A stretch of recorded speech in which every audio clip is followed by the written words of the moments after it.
Between actually Ray and Jake, I want to thank both of you guys because you guys were kind of my inspiration to come up with what I'm working on this. You guys were talking in Brotherhood Chat about some stuff. Jake, you made a comment, we'll know soon enough, but I want to thank you guys for that because it triggered a thought in my mind from my childhood, and it's something that irritated me as a child, but at the same time, what I know now, well, there's a big difference between knowing what you know as a kid and knowing what you know as an adult. So a month ago I came to Matt and I'm like, hey man, you wouldn't want to take a month off, would you? Because I'm kind of struggling here. I got 4, 5, 6 ideas. They're all tied together, but I can't figure out how to narrow it down to just one. So he's like, I can't give you a month. I'll give you 2 weeks. So I sat down, I started typing, and there's a few of you in here that one of those stories I want to tell. It may sound a bit familiar, and I promise you that I have had both these stories in mind well over a month prior to me standing here now. So before anybody gets any ideas, I wrote this specifically for that reason. No, I wrote it way before that reason ever even. Nah, we'll just go with that. But show of hands, how many people in here have ever used the phrase, or heard the phrase, God does not give you more than you can handle? That's a lot of hands. Now, here's the ultimate question. How many people out there did I just pique your interest? Alright, there's a couple of you. That's good. That's what I was going for. I was kind of hoping everybody would be like, alright, what's this dude? Where's he going with this? This isn't normal. Alright, well, that phrase alone, which, Jake, that's the phrase you used. He was talking to Ray, because Ray, I understand what you're going through. Well, I don't understand, but I know what you're going through. That phrase alone, I used to despise it as a kid. You have a 12-year-old kid standing at his grandfather's calling hours, and his uncle, who is supposedly now the biggest spiritual leader of the family, you say that to a 12-year-old kid, oh, don't worry, God's not going to give you more than you can handle. I lost my best friend, I lost my grandfather, and I lost the person that I looked to up as my father at the time. I didn't know God then. So how can you tell me that is not more than a 12-year-old kid can handle? And I'll tell you right now, from that point on, I started to have anger issues. I went into your stereotypical little guy rage mode. Like, that was the crumbling point of my life. So how does a 12-year-old kid deal with that? Another story. Gentleman I know believes in God. Oh, hands down. I talk to him on a regular basis. And he's battled with a stroke. He's battled with his kids. He has struggled with stuff, but yet, his stroke almost killed him at one point. But yet, he lived through it. That's awesome. And I was talking to him about his kids, and he's talking to me, and he's like, I don't know what to do. He's like, I'm to the point now where all I can do is pray for him. What else can I do? And I'm like, what else do you need to do? Amen. Your kids need help. They need Christ. The power of prayer is an amazing thing. We've talked about it before. I've stood up here and talked about it personally. So all you can do is pray for those kids. And I know these kids very, very, very well. And all 3 of them are struggling. I'll tell you, there's 3 of them. All of them are struggling. 2 of which are struggling more than the other. The other thinks he's got everything figured out. Little does he know he doesn't. But he'll learn. Amen. And just to kind of throw it out there, I'm actually talking about my family. One of which is sitting in the pew right next to my mother. The one that is struggling the most out of all of them is sitting next to my mother right now. So when I talk to my uncle again, I'm going to tell him, guess what? Power of prayer wins again, because I seen that boy sitting here in church. Amen. Amen. So everything this is what I was talking about. Everything I'm talking about today, I've already had. I didn't write this specifically for you or specifically for anybody. I already had this wrote. But the fact that you're here tells me that you need to hear what's going on. We had this discussion. You said you've been praying. Well, guess what? I'm going to teach you something. Just Amen. take it to heart. Alright? So, back to, God doesn't give us more than we can handle. I have a bad habit of overthinking this. Well, overthinking everything. Everybody knows this. I overanalyze, overthink everything. I get myself into so much trouble, it's ridiculous. So, I decided the only logical thing to do is start asking other people their opinions. And I asked the question, what is your opinion on God does not give you more than you can handle? Well, that turned into a question right back at me. And somebody may think this is a little familiar. But what is our faith if it never has an opportunity to be tested? That's right. So that right there kind of triggered my own question. Well, that's kind of a good point. If our faith is never tested and we can handle anything and everything that comes our way all on our own, then why would we need God?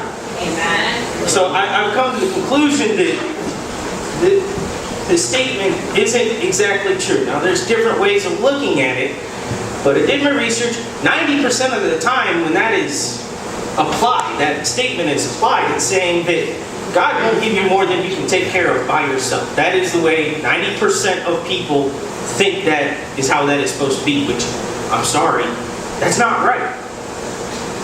And I'm going to give you a couple examples real quick, straight from the Bible, where people were given more than they could handle.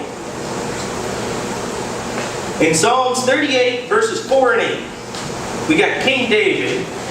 For my sins flooded over my head, they are a burden too heavy for me to bear. Okay, so he's admitting right there, these burdens are way too much for me to bear on my own. And again, he says, I am faint and severely crushed. I groan because of the anguish of my heart. So we have a man now. I continue to read Psalm 38 because I was officially curious at that point. He is pretty much laying in a bed, waiting to die.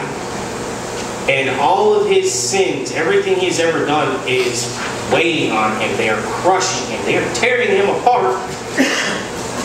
And he knows he can't bear them. So, inevitably, he gives it over to God. What we're supposed to do. Anything and everything that we're going through in life, and it's taken me well over a year to learn this myself. Without God, nothing is possible. But with God, everything is possible. And He tells us this.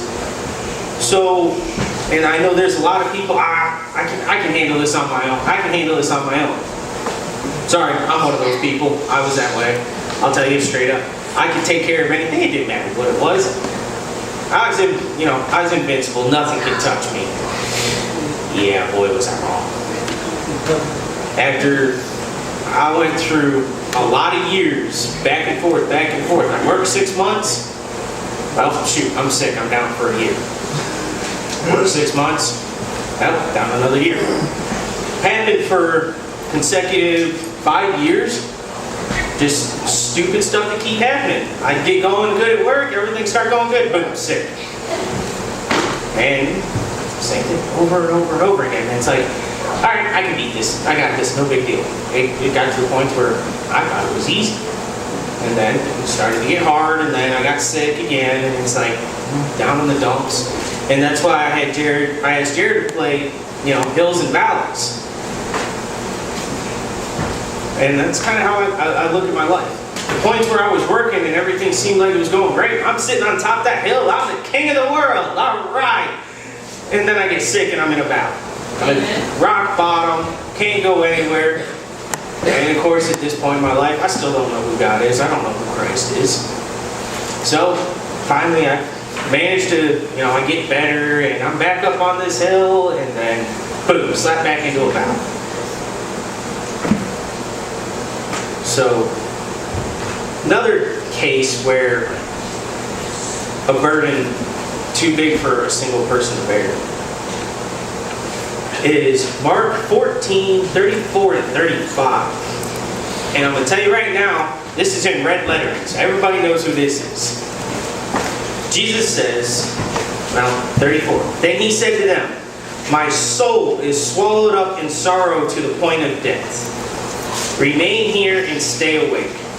Then he went a little further, fell to the ground, and began to pray that if it were possible, the hour might pass from him. This is the point right before they come and take Jesus. He says himself that he is swallowed up with so much sorrow. He has so many. If you look at different versions of the Bible, like between Holman and King James, he is got such a burden on his shoulders, and he knows what's going to happen. Like, I'm sorry, but I don't know if I can handle that. If I knew what was going to happen to me tomorrow, I don't think I could. That would be the worst burden in the world, being able to know what's going to happen in the future. And how is us and a mortal, how are we supposed to deal with the fact that, okay, I know, say tomorrow, I know tomorrow that I'm going to pass. And I know exactly how it's going to happen. I'm going to know all the details. I'm going to know everything. How do you deal with that? There again, it's a burden that I don't think any one of us would be able to handle. I honestly don't. And here again, Paul in 2 Corinthians, first chapter, 8 through 10. I'll actually let you guys go to that one. What was it again? 2 Corinthians, chapter 1, verses 8 and 10.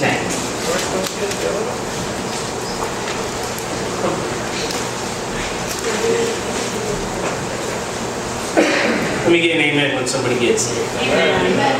Wow, that was quick. All right, cool.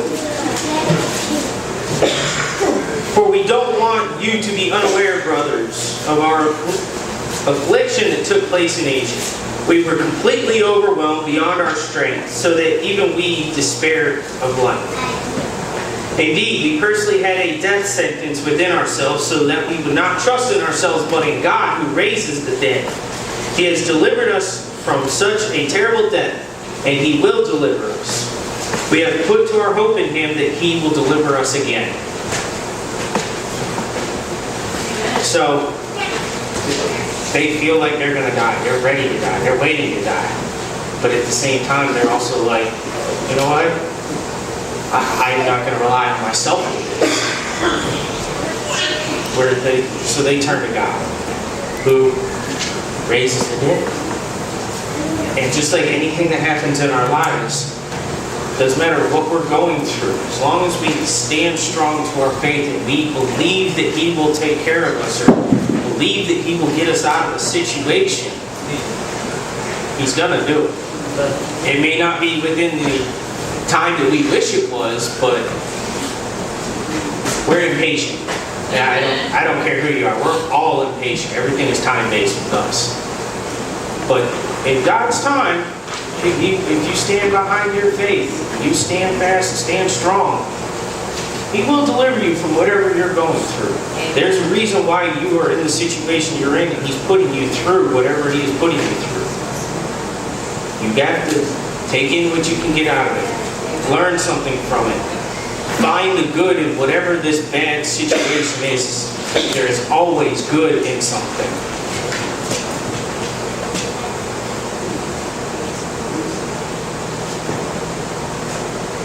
Is 2 Corinthians chapter 12, verses 7 through 10.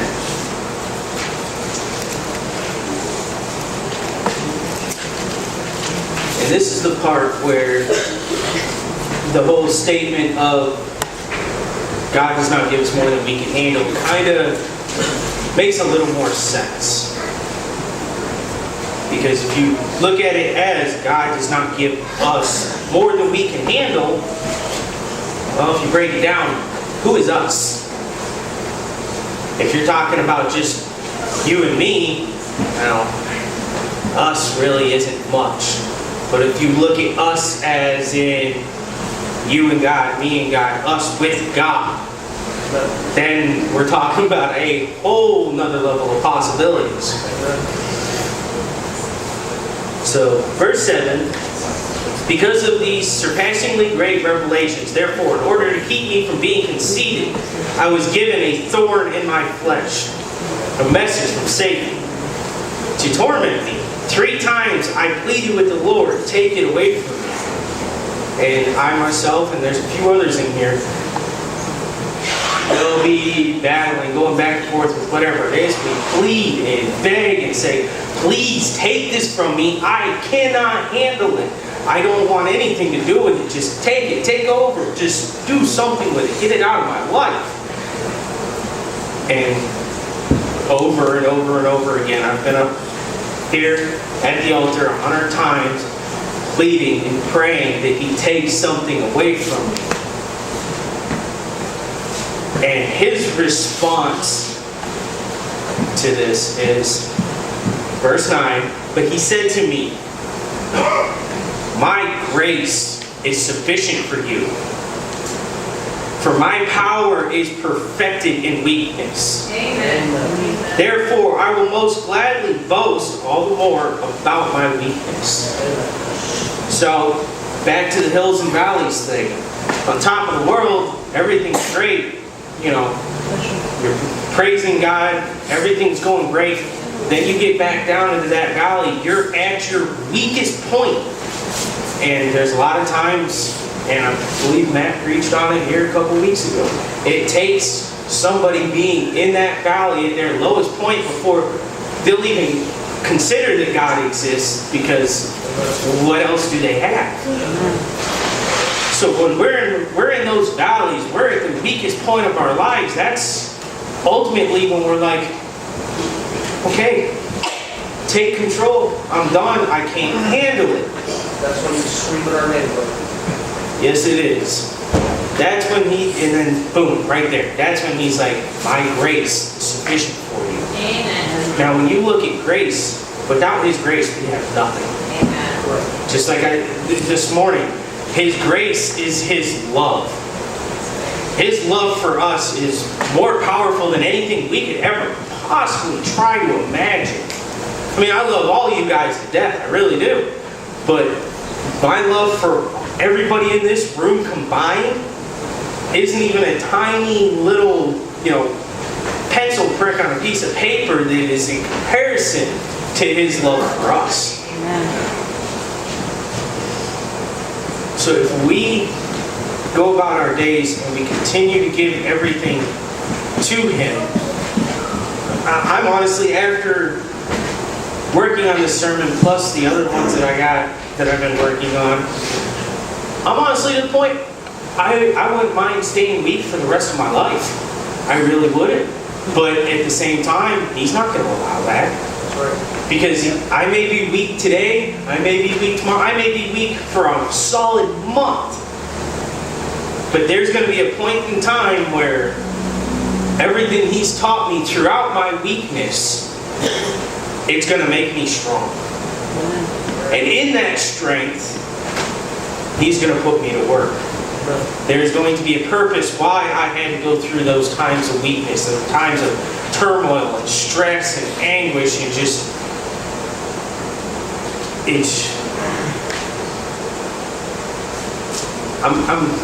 there's a lot of things that have been eating me for the past couple of weeks. I have lost sleep over them. I have just been driving myself nuts. And there's going to be a point where finally He's going to be like, okay, that is enough. Now I'm going to send you here because guess what? Somebody else is now at a point of weakness, and they need somebody that is strong to help guide them. And this actually wasn't the first out of the 6 that I started writing. This one wasn't my first. It was actually like 3rd on my list. And it wasn't up until last Sunday that I decided, you know what? This is going to be the one I use next Sunday. I didn't know why, but I didn't question. Someone was telling me that people need to know that it's okay to be weak. You don't have to be this, yeah, I'm the toughest guy in the world. Ain't nobody gonna touch me. Nobody. I don't care who you are. You don't have to be that person. It's okay to be weak. It is okay to be... I'm a little guy, man. I've been looked at as being weak my whole life, and it has always irritated me. Dougie's the same way. Everybody picks on him because he looks like a toothpick. Come on. He's a little guy. But best part is it's okay. Because even though we are weak, who's going to step up to us? If we stand strong to our faith and we have God on our back, who's going to touch us? That goes for everybody in this room. If we're all here having a good old time, some random atheist walks through that door and starts running off at the mouth, even if he goes, one-on-one with every single one of us, he wants, he's all, you're wrong about this, you're wrong. How can we be wrong? If we trust in Him, we stand behind our faith, He ain't gonna touch us. There's nothing He can do to us because, and I said it this morning, no weapon formed against us shall prevail. Amen. We are all children of God. We are all, His strength dwells within us when we're at our weakest points. So, it doesn't matter what anybody comes at us with. Even in our weakest moment, they're not going to touch us. And we have to remember that. I guess what I'm really trying to get to is, I know everybody, especially during the winter, it is a terrible time of year because everybody's cooped up. Nobody wants to do anything, especially this year. The weather's been terrible. It's been cold. Everybody's getting frustrated. Everybody's getting aggravated. There's a lot of people that are, and I'm one of them, that's getting the attitude, you know what? It's cold outside. I don't want to do nothing. Screw it. I'm sitting in the house. I'm going to watch TV. I'm going to do this. I'm going to do that. We got to try and keep ourselves away from that. And my new thing now is because it's winter and I do want to stay in the house, okay, that's fine. Let's do some constructive reading. That works. Amen. I actually, I don't have it up here, I actually have a paper Bible now, and it's kind of awesome. You sit there, you flip through that, like you're stressed about something that happened that day. You just flip through the Bible, you're praying, you're like, all right, what do I need to hear? What do I need to read? Help me with this. Just pray about it. And lo and behold, you open up that book, you start reading the pages, I can guarantee you right now, you're going to get at least a minimum, at least in my case, a minimum of 2 verses. They're going to pique your interest so much, you're going to be like, oh, wow, well, that was actually quite helpful. Yeah. Imagine that, people. If you read your Bible, it helps you. It's awesome. The answers to everything. Who would have thought it? And verse 10 says, so I take pleasure in weakness, insults, catastrophes, persecutions, and in pressures because of Christ. For when I am weak, then I am strong. So back to the whole concept of is, as weak as you may feel, as long as you believe in Him and trust in Him and believe that His grace is sufficient for you, you are strong. Now I'm going to close that because it's useless. And he stepped down. I was going to pick on him some more. But since I have started this walk, and I've had a lot of people coming to me and talking to me in severe times of need. just like Stacy's niece, Sierra. I'm not going to give exact details, but some of you may know, some of you may not know. Some stuff happened, and right now she is struggling. She's a 16-year-old little girl that is completely lost because she has absolutely no guidance or any type of support from either of her parents. And she messaged me the other day, was telling me about the situation, what's going on. I had already seen it plastered all over Facebook. And that kid is so lost right now that she don't know which way to turn. And so I took a couple of the verses that I've already given you guys, I sent them to her, and I told her, you may feel weak, but I promise you, once you're through with this, you will be strong. Amen. And unfortunately, this is going to be something she's going to struggle with for the rest of her life, knowing what happened, how it happened, and it's never going to leave her. And unfortunately, it's a very, very, very difficult thing to deal with. And she's worried that, well, what if this happens? What if that happens? Why are you worrying about it? And that's the only question I gave her. Why are you worrying about it? She's like, well, because I don't know what I'm going to do. You don't need to know what to do. It's not up to you to know what to do. Amen. All you have to do is you pray. There again, back to the power of prayer.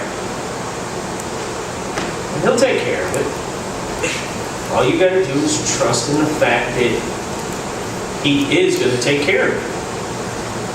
And that applies to all of us. Brandon, I know you're struggling with a lot of stuff. I know what a lot of that stuff is. But I promise you, and you missed the part where when it comes to the acting like a macho man, acting like you're the biggest, baddest, strongest person in the world, fortunately, I hate to tell everybody, you're really not. I gave that up a long time ago. Well, good. That's a first step. And the next thing is a lot of everybody, for those of you who have not accepted Christ yet, when you decide to, I'm going to promise you it's not going to be an easy road. He is not just going to magically fix everything. But if you work through Him and let Him work within you, He's going to take care of it. He will set you back on the right path. But you have to trust in Him first. You have to give Him complete control. And at the same time, there are going to be people that are going to come back at you and be like, you believe in God? Yes. You can't be afraid. You don't want to... And I'll admit, I was one of them guys that when I first started this walk, somebody confront me and be like, hey, it's an idea I'm playing with. I'm not 100% sure. And I still had so many questions at that point that I wasn't sure. I didn't know what to believe. I didn't know what my faith was. I didn't know anything. But now I can honestly stand here and tell you today, somebody wants to get in my face or start telling me that I'm an idiot because I believe in God, I'm going to laugh at them and I'm like, no, sir. You are an idiot because you don't. Amen. You want to challenge my faith? By all means, because I will stand up to anybody. I don't care who it is. Stand bold. Stand bold. And I got asked this question here recently. If somebody walked up to me, put a gun to my head and said, do you still believe in God? Now, I can stand up here and tell you that I would say yes. Yes, I would. But the ultimate question is would I really? And I will honestly answer, I know where my faith stands, and I will tell everybody I believe in God, but unless I'm put in that particular situation, how do I know what I'm going to say? Because, there again, who denied Jesus 3 times? Even though He said He would never? Amen. Exactly. So, I urge everybody that if you are put into any type of situation to that, remember, His grace is sufficient for you. He will take care of you. So stand behind your faith, praise Him, and stand up for Him. All right, everybody bow your heads, please.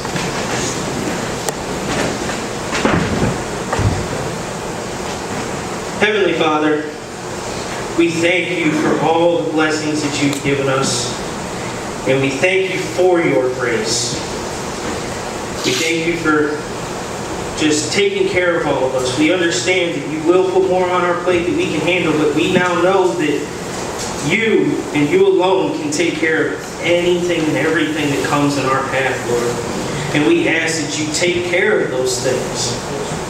Please do not let anyone in this room or me or anybody get overwhelmed to a point to where they break. Don't allow them to get that far, Lord. Please show them your grace, show them your love, show them your mercy, Lord. And just please allow everybody to understand and know what your grace really is and how you go about doing your things, Lord. Please just take care of everybody and show them your way. For those that do not know you, please work your way into their lives. And for the ones that do know you, please, Lord, teach them and allow them to understand you better. In your holy name we pray. Amen. Amen. Oh, come.